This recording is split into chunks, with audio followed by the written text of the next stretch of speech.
Ég ætla að sýna ykkur núna hvernig við bætum við viðburði. Og þú getur byrjað á því að velja daginn og smelt hérna á nýr viðburður eða hægri smelt hérna á eða bara tvísmelt á daginn. Og þá opnast þessi gluggi og hérna búum við þá til titil á viðburðin og setjum svo inn staðsetningu. Nú hérna er svo hægt að velja flokk og skímaði þess. Þannig að við getum valið hérna meeting. Hérna er þetta að setja mikilvæg óskimaði þess og hérna getur ákveði í hvaða dagatal þú ætlar að hafa þennan fundi í. Nú hérna er þetta að merkja við ef þetta er heilsdags viðburður þá er maður bara upptekinn allan daginn. Nú hérna getur svo valið tíman, segjum að þessi fundur eigi að vera klukkan 1 til 14:30 og hérna getur svo haka við að sína sem lausan tíma.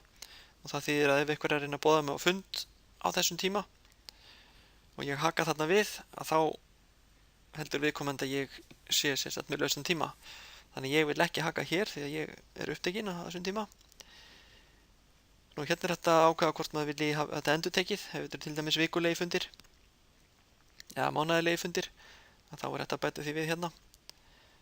Ef þetta er til dæmis afmælisdagar þá er þetta að setja hérna árlega. En í þessu tilviki þá er þetta ekki endurtekið, þetta er bara einn fundur. Og hérna er svo hægt að biðja áminningu. Og ef ég smelli hér á einum degi áður, þá mun ég fá áminningu einum degi fyrir fund. Og hérna er svo hægt að skrifa nánari lýsingu á þessum fundi. Og svo eru möguleikar hérna uppi. Hérna get ég boðið þáttakendum á fundin, eða á þennan viðburð. Nú hérna skrifa ég, get ýmist skrifa nafn eða bara notendanafn. Og svo går flettir upp í gagnabankanum á öllum notendum á háskólasvæðinu og ég ætla að velja þennan hérna. Nú við sjáum að hann er laus. Ef við til dæmis breytum deginum hérna í 15. þá sjáum við hér verður svona dökkt þar sem að þessi aðili er ekki með lausan tíma, þannig að það er ekki hægt að boða hann á fund á þessum tíma. Það væri allavega ekki ráðlegt. En við ætlum að hérna hafa þetta á 17. Og hérna sjáum við tímasetninguna og smelli því næst bara á OK. Og hérna er svo hægt að velja friðhelgi. Í hverju dagatali er hægt að stilla þetta eftir eigin hendileika. En ég mun nánar útskýra það í öðru myndskeiði. Hérna er hægt að setja svo inn slóð á einhverja heimasíðu eða mynd sem er á netinu og láta það fylgja með. Og að lokum þá smellum við bara hérna á vista og loka.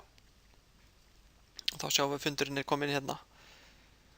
Og við getum alltaf tvísmelt á hann ef við ætlum að breyta einhverju eða bjóða fleiri þáttakendum og svo framvegis.